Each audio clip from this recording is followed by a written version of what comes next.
You always think betrayal is something that happens to other people, until one day, you wake up and realize your whole life has been a lie. My name's Mark, and up until a few months ago, I thought I had a solid marriage.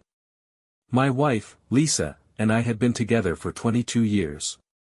We had 2 great kids, Emma and Jake, both in college. Life was comfortable. We had our routines, inside jokes, our weekend traditions. We weren't perfect, but we were a team. At least, that's what I thought. Looking back, I can see the warning signs now. Lisa had been distant for months. She started working out more, dressing up for errands, and guarding her phone like it contained nuclear launch codes. I tried to ignore it, chalking it up to midlife restlessness. I even asked her once, jokingly, got a secret boyfriend I should know about? She laughed it off, but now I realize, she was laughing at me. Then, one night, everything unraveled. I came home from work expecting the usual, Lisa making dinner, some Netflix, and the comfortable rhythm of our evening. Instead, I found an empty house. No dinner. No Lisa. Just a folded piece of paper on the kitchen counter. Mark, I can't do this anymore. I've met someone. I need to go. Please don't try to find me. That was it. 22 years, 2 kids, a whole damn life together, and all I got was a note. I just stood there, reading it over and over, hoping the words would somehow change. They didn't. My heart started pounding, my mind racing. Who was this someone? How long had she been planning this? Why now? I grabbed my phone and called her. No answer. Called again. Straight to voicemail. I checked our bank accounts. My stomach dropped. Lisa had withdrawn over $50,000 from our savings. That was the moment I knew, this wasn't just some impulsive decision. She had planned this. Carefully. Methodically. And if she thought she could just walk away without consequences, she had another thing coming. I stood in the kitchen, my hands gripping the note so tightly it crumpled in my fists. My head was spinning, my pulse hammering in my ears. I tried to breathe, to stay calm, but how the hell do you stay calm when your wife of 22 years disappears with a note and 50 grand? I don't remember how long I stood there, staring at nothing. Eventually, I snapped out of it and called my daughter, Emma. She answered on the second ring. Hey, Dad. What's up? She sounded cheerful. My stomach twisted. Honey. I need to tell you something. Your mom, she left. Silence. Then, a confused, left. What do you mean? She's gone. She left a note. Said she met someone. I could hear my own voice shaking. More silence. Then, a sigh. Not shock. Not disbelief. Just, resignation. I had a feeling, Emma said quietly. That stopped me cold. What do you mean? I demanded. She hesitated. Then, a couple of months ago, I saw her at a restaurant. She was with some guy. I thought maybe it was work, but the way they were acting. I didn't want to believe it, so I didn't say anything. I felt like the floor had just dropped out from under me. Who was he? My voice was hoarse. I don't know. Some older guy. Kinda well-dressed. He had this fancy watch, like one of those expensive ones. My mind was racing. Lisa worked in marketing, she met plenty of people, but if she was sneaking around with some suited-up guy, it meant he wasn't just some random coworker. I hung up with Emma and called Jake next. He didn't answer. Typical. I left a short voicemail telling him to call me back. Then, I did what any person with a pulse and a Wi-Fi connection would do, I started digging. Lisa had left with 50 grand. That meant she was planning something long-term. People don't drain their savings for a weekend fling. I logged into our bank accounts and started going through transactions. And that's when I saw it. Multiple hotel charges over the past 6 months. Nice hotels. The kind we never stayed at because we were saving money for retirement. Gas station receipts from cities 2 hours away. Restaurant bills for 2. I clicked over to our shared credit card account and nearly punched the screen. Lingerie. Jewelry. Expensive wine, none of which had ever made its way into our house. My hands were shaking as I scrolled. This wasn't a spur-of-the-moment affair. Lisa had been planning this for months. Maybe years. And I had been too blind to see it. But not anymore. If she thought she could just disappear and start over without consequences, she was about to learn just how wrong she was. I barely slept that night. Every time I closed my eyes, I saw the credit card statements, the hotel stays, the receipts for things I'd never seen. My brain wouldn't shut off. I kept replaying the last few months, trying to pinpoint the exact moment I became a clueless idiot. By the time the sun came up, I had a plan. First, I called my buddy, Ryan. He's a tech whiz, the kind of guy who can find out what you had for breakfast in 2009 just by running your email address through some database. She took 50 grand, I told him. And I need to know where she is. Ryan whistled. Damn, man. Give me an hour. While he got to work, I called my lawyer. Not some divorce attorney, I went straight to my uncle, Frank. Retired, but still sharp as hell. He picked up on the first ring. Mark, he greeted me. I assume this isn't a social call. I gave him the short version. The note. The money. The affair. You need to freeze everything, he said immediately. Bank accounts, credit cards, any shared assets. She already took 50 grand, I admitted. Frank sighed. Then let's make sure she doesn't take more. By noon, I had my bank accounts locked down and a fraud alert placed on our joint credit cards. If Lisa thought she could drain everything and ride off into the sunset, she was in for a surprise. Then Ryan called back. She's in Chicago, he said. Checked into a hotel 2 nights ago under her maiden name. And you're not gonna like this, she's with a guy named Robert Tanner. The name meant nothing to me. Who the hell is Robert Tanner? Ryan hesitated. A cardiologist. Divorced. Has a history of questionable ethics. Lost a malpractice suit a few years back. Seems like your wife really knows how to pick a doctor. Of course. Lisa had always been obsessed with stability, with money. And here I was, a regular guy, working my ass off at my law firm while she played house with some washed-up doctor in Chicago. I clenched my jaw. Can you find out if they've got a shared bank account? Ryan laughed. Already on it. I hung up and sat there, gripping my phone so hard my knuckles went white. Lisa thought she had everything figured out. Thought she could sneak away, build a new life, and never look back. But she underestimated me. She wanted to play games. Fine. She was about to find out she wasn't the only one who could play dirty. I sat in my car, gripping the steering wheel so tightly my fingers ached. Chicago. She was in Chicago with him. Robert Tanner. A disgraced doctor with a history of malpractice. I couldn't wrap my head around it. Lisa had thrown away 22 years for this guy. Ryan called back an hour later. Got something for you, he said. Your wife and Dr. Love have a joint bank account. Opened 3 weeks ago. She transferred the 50 grand into it the same day she left. I exhaled sharply. She hadn't just left me, she had financially tied herself to this guy. Ryan continued. They also signed a lease together. Some condo near downtown.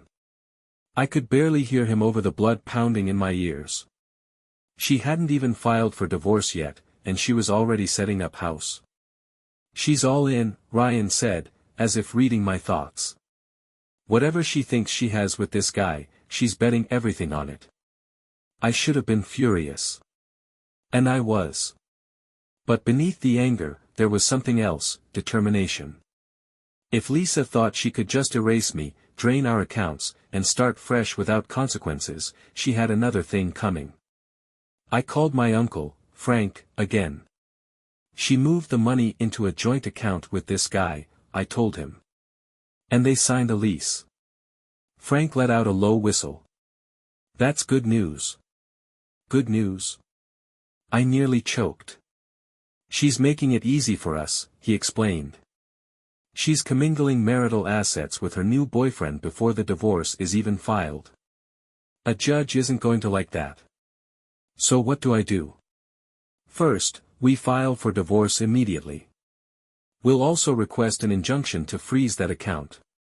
If she spent any of your money on this guy, we can go after it." That was exactly what I wanted to hear. By the end of the day, the divorce paperwork was in motion. Frank assured me that if we played this right, Lisa wouldn't just lose her 50 grand, she'd walk away with a hell of a lot less than she expected. But I wasn't done yet. Lisa had burned our marriage to the ground, and now I was going to watch her world go up in flames. Filing for divorce should have felt like closure. Instead, it felt like the start of something bigger, like I was finally stepping into a fight I hadn't even known I was in. Frank worked fast. By the next morning, the petition was filed, and he put in a request to freeze the joint account Lisa had set up with Robert Tanner. I wanted to see the look on her face when she tried to access that money and realized she couldn't touch a dime. But I wasn't done yet. If Lisa had been sneaking around for months, there had to be more. I needed proof. Proof of just how deep this betrayal went. So I did something I never thought I'd do. I hired a private investigator. Her name was Natalie, a no-nonsense woman in her 40s with the kind of presence that made you feel like she already knew all your secrets before you even opened your mouth. I told her everything. The hotels. The money. The affair. The fact that Lisa had already moved in with Tanner. She listened, nodding thoughtfully, then said, "If she's been hiding this for months, there's a trail. I'll find it." A week later, she did. Lisa had been seeing Tanner for over a year. The hotels started small, once every few months, then escalated to every couple of weeks. There were photos of them together at restaurants, holding hands, acting like a happy couple while I sat at home, oblivious. And the worst part? She hadn't just spent 50 grand. She'd been spending our money on him for months. Gifts. Travel. Even loan payments in his name. I sat in my office, flipping through the report Natalie had compiled, feeling like I'd been sucker punched. I had spent years thinking Lisa was my partner. My best friend. And the whole time, she had been siphoning off our life together to fund her new one. I called Frank. "We're not just going after the joint account," I told him. "We're going after everything." Lisa thought she had played this perfectly. Thought she could steal from me, blindside me, and start fresh. But I wasn't just going to walk away. She wanted war. If Lisa thought she could rewrite our history and walk away without consequences, she had no idea what was coming. Frank wasted no time. With the proof Natalie had gathered, he filed a motion to freeze not just the joint account but all assets Lisa had touched, including the money she funneled into Tanner's pockets. And then came the best part. Frank had a strategy. "We're going to subpoena Tanner's financial records. If Lisa gave him any marital funds, we can demand restitution." I leaned back in my chair, exhaling slowly. "So we can force him to pay it back." Exactly. I almost laughed. Lisa had thrown away everything for this guy, and now he was about to get dragged into court because of her. A few days later, she found out. The first call came from her. I let it go to voicemail. The second call was from an unknown number. I answered. "Mark," Lisa's voice came through, tight with anger. "What the hell are you doing?" I kept my tone calm. "Filing for divorce, Lisa. You know, the thing you should have done before running off with another man." "You froze our accounts," she snapped. "Our asterisk accounts." I repeated. "Lisa, you left. You took our money and started playing house with another man. Now you're shocked there are consequences." There was a long silence. Then she sighed, her voice shifting. "Mark, can we just talk?" I almost laughed at the audacity. "No, Lisa. We're way past that." I hung up. I won't lie, there was a small part of me that felt something. Maybe regret. Maybe sadness. 22 years is a long time to just erase. But then I remembered the hotels. The stolen money. The way she had planned her escape while pretending to be my wife. And just like that, whatever I felt disappeared. Tanner was next. 2 days after the financial freeze, Ryan called me, barely containing his laughter. "You're gonna love this," he said. "Tanner's assets are a mess. He's in debt, big time. If Lisa thought she was cashing in on some rich doctor, she bet on the wrong horse." That was the moment I knew, this wasn't just going to be a divorce. It was going to be destruction. Lisa always prided herself on being smart, on being careful. But for someone who thought she had everything figured out, she sure as hell didn't see this coming.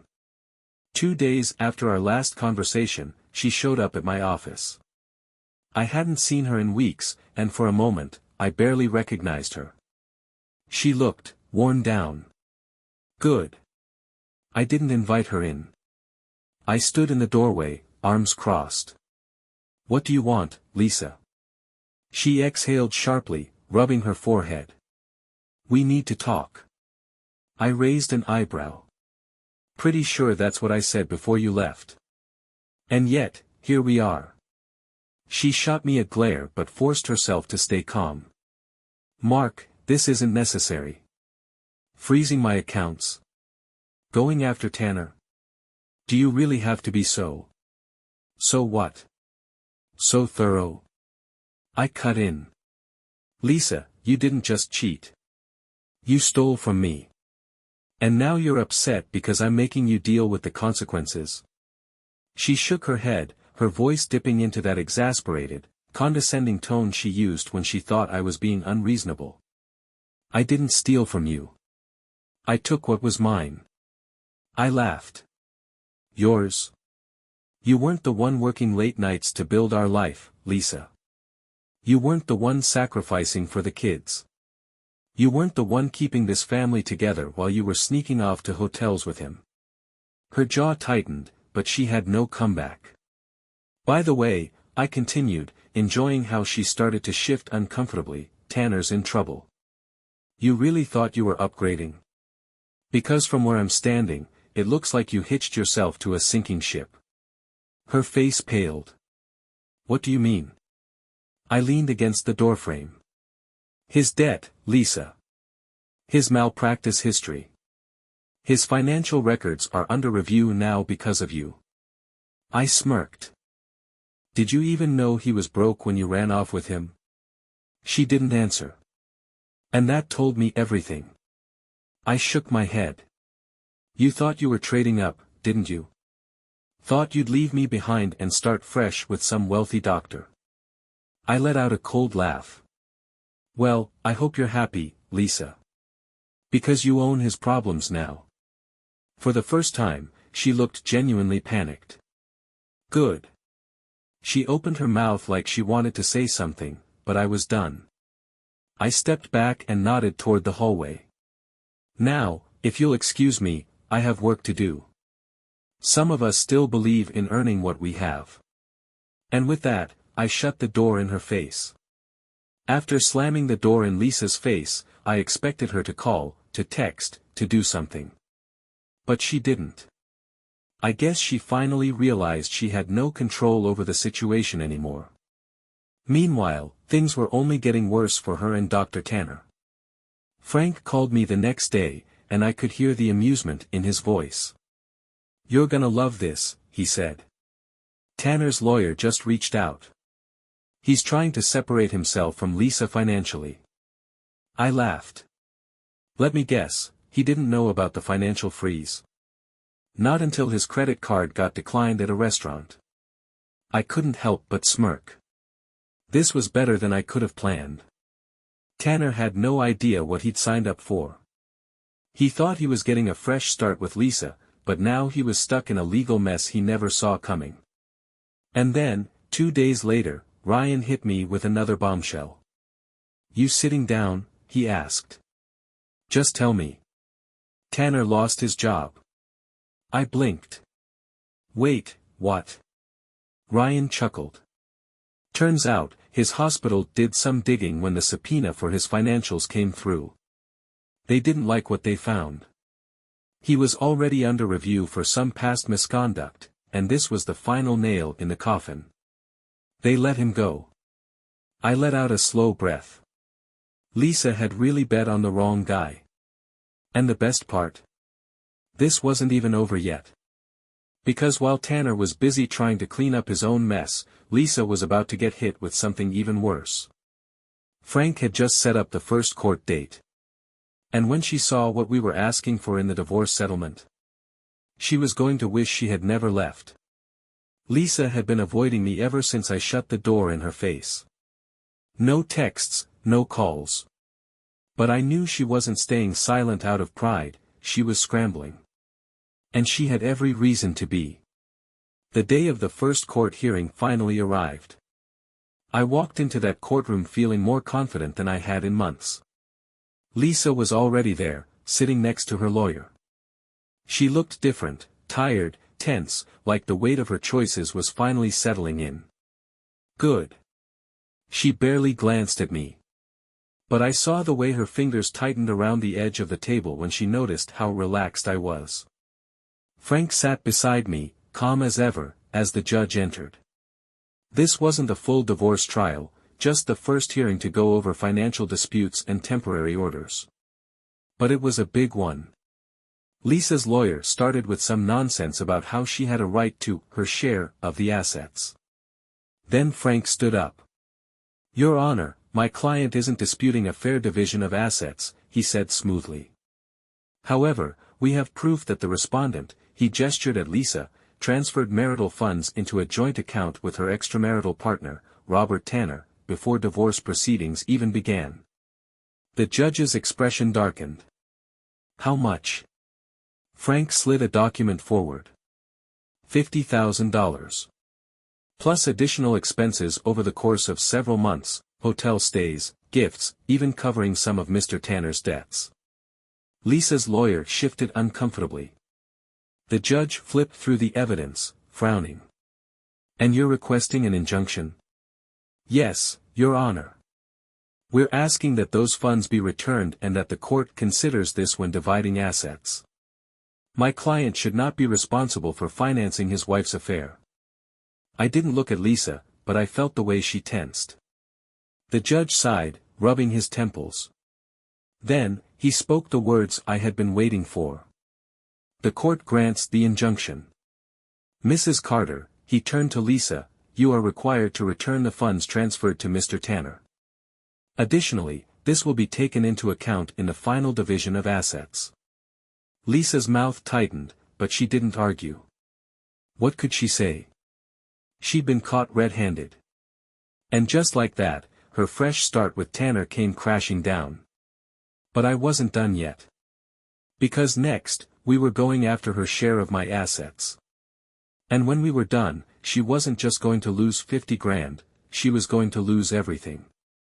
Lisa sat there, stunned, as the judge ruled in my favor. I didn't need to look at her to know what she was thinking, she was screwed, and she knew it. But this was just the beginning. After the hearing, Frank and I walked out of the courthouse, and for the first time in a long time, I felt in control. "She's rattled," Frank said as we reached the parking lot. Good, I muttered.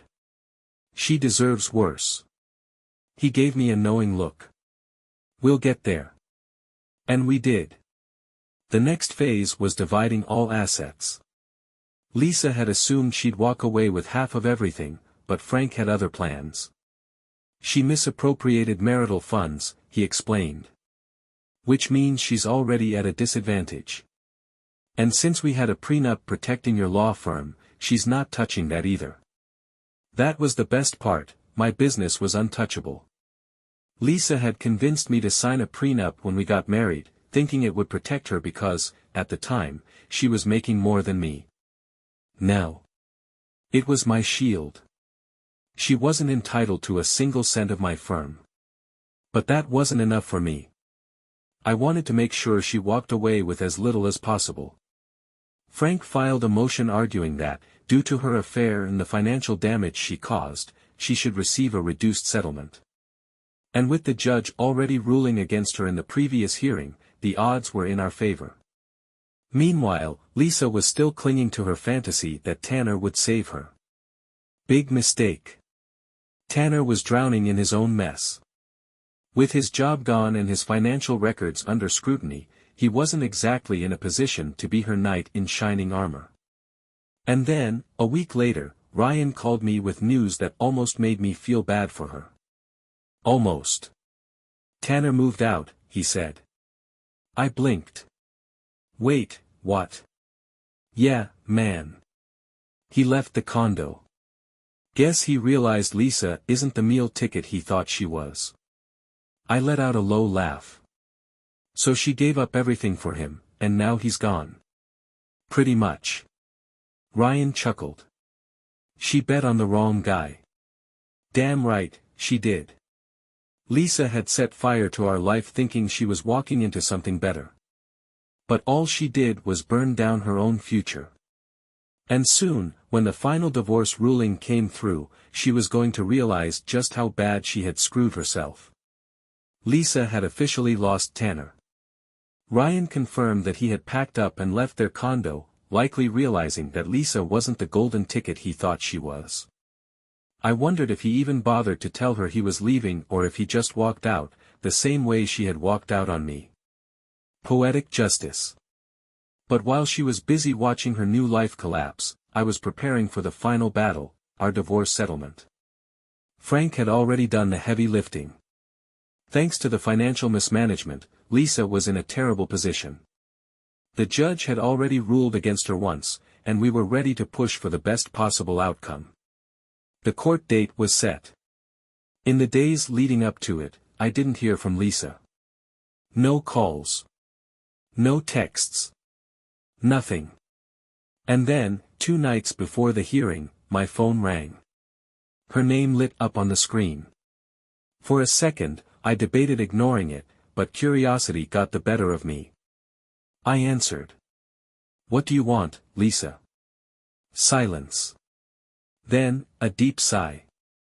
Mark, can we just talk? I smirked.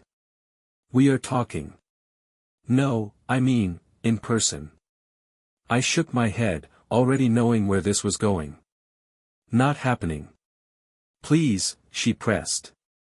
I need to explain. I let out a sharp laugh. Explain what? That you cheated?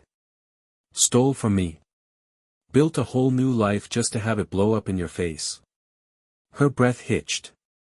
It wasn't supposed to be like this, she murmured. I didn't feel a shred of sympathy. Yeah, well. Actions have consequences.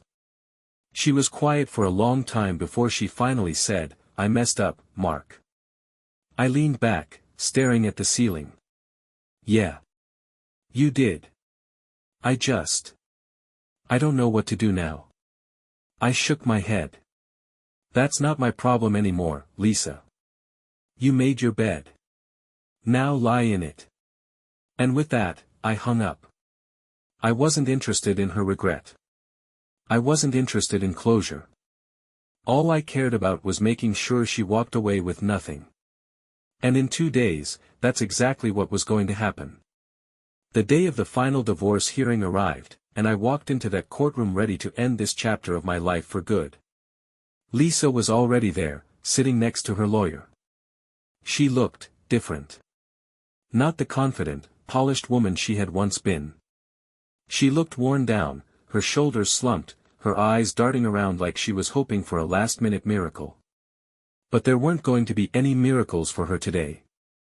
Frank and I sat down, and the judge wasted no time getting to business. Frank presented everything: Lisa's affair, the money she transferred to Tanner, the financial damage she had caused. He laid it all out methodically, unemotionally, like a surgeon cutting through dead tissue. Lisa's lawyer tried to push back, arguing that she was still entitled to her fair share. But the judge wasn't buying it. "Mrs. Carter," he said, flipping through the paperwork, "you knowingly misused marital assets before filing for divorce. This court has already ruled against you in that matter." Lisa's jaw tightened. The judge continued. "Taking that into account, as well as the prenuptial agreement, this court finds that your claim to additional assets is not justified." I kept my expression neutral, but inside, I was celebrating. Lisa wasn't getting half of everything. She wasn't getting the cushy payout she had expected. She was getting barely anything at all. The judge finalized the division. Asterisk my law firm. Untouched. Asterisk our house. I had the option to buy her out at a reduced rate. Asterisk the savings she had transferred to Tanner. She had to pay it back. Asterisk spousal support. Denied. It was everything I had hoped for and more. Lisa sat there, staring blankly ahead, her lawyer whispering to her. But there was nothing left to say. She had lost. When the hearing ended, I stood up, ready to walk out and never look back. But just as I reached the door, Lisa's voice stopped me. "Mark." I turned, raising an eyebrow. She swallowed hard, her eyes glistening with something that might have been regret. "Was it ever real? For you?" I studied her for a long moment. "It was," I admitted. "Until you threw it away." And with that, I walked out. For the first time in months, I felt free. Walking out of that courtroom felt like shedding a weight I hadn't even realized I was still carrying. It was over. Legally, financially, Lisa had nothing left to take from me. I thought that would be the last time I'd hear from her. I was wrong. A week later, she called. I debated ignoring it, but curiosity got the better of me. I answered. "Lisa." She hesitated. "Hi, Mark." Her voice was softer than I expected. "What do you want?" I wasn't in the mood for games. A sigh. I don't know what to do." I frowned. "Not my problem." "I lost everything," she whispered. "The money. The house. Even Tanner, he won't return my calls." I leaned against my desk, shaking my head. "You didn't lose anything, Lisa. You threw it away. Big difference." She sniffled, and for a brief second, I almost felt something. Pity, maybe. But then I remembered the months of lies, the stolen money, the hotels. And just like that, any sympathy I had vanished. "You made your choice," I said, my voice firm. "You wanted a new life. Well, this is it."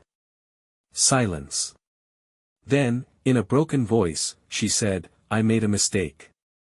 I exhaled. "Yeah, Lisa. You did." She didn't beg. She didn't ask to come back. Maybe she knew better. When I hung up, I sat there for a moment, letting it sink in. This woman had been my wife for over 2 decades. The mother of my kids. The person I built a life with. And now, she was just another voice on the other end of the phone. I didn't feel anger anymore. I didn't feel sadness. I just felt done. After that last call from Lisa, I expected that to be the end of it. She had finally admitted her mistake, but it was too late. What surprised me was how quickly she faded from my thoughts. I wasn't angry anymore. I wasn't bitter.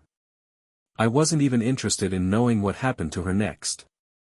Instead, I focused on moving forward. I poured myself into my work, catching up on all the things I had neglected while dealing with the divorce. My law firm was thriving, and for the first time in a long time, I actually felt good about where I was in life. But it wasn't just work. A few months after everything settled, I reconnected with an old friend, Clara.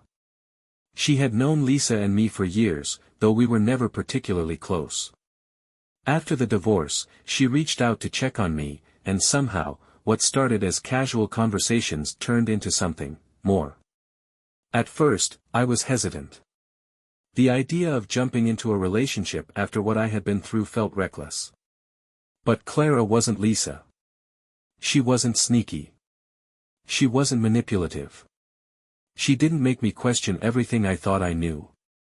She was just genuine. For the first time in years, I felt like I could actually trust someone. It wasn't about revenge. It wasn't about proving anything to Lisa. It was just real. And after everything I had been through, real was exactly what I needed. Looking back, I never thought my life would turn out like this. When Lisa left, I thought I'd never recover. That the betrayal would consume me. That I'd never be able to trust again. But I was wrong. Life moved on. I moved on. Clara and I took things slow, and for the first time in years, I was in a relationship that didn't feel like a ticking time bomb. No secrets. No walking on eggshells. Just honesty. And happiness. Actual happiness. Lisa, on the other hand. Last I heard, she was barely scraping by. She had to sell the condo after Tanner left her. The job offers she thought would be waiting for her never materialized. She reached out to the kids a few times, but they saw through her just like I did. She had bet everything on a fantasy. And she lost. I could have held on to the anger. I could have obsessed over every detail of her downfall. But I didn't care anymore. I had a new life. A better one. One day, years down the road, I'll probably look back on all of this and wonder how I ever let Lisa's betrayal define me for even a second. Because in the end, she didn't break me. She freed me. And that's the best revenge of all.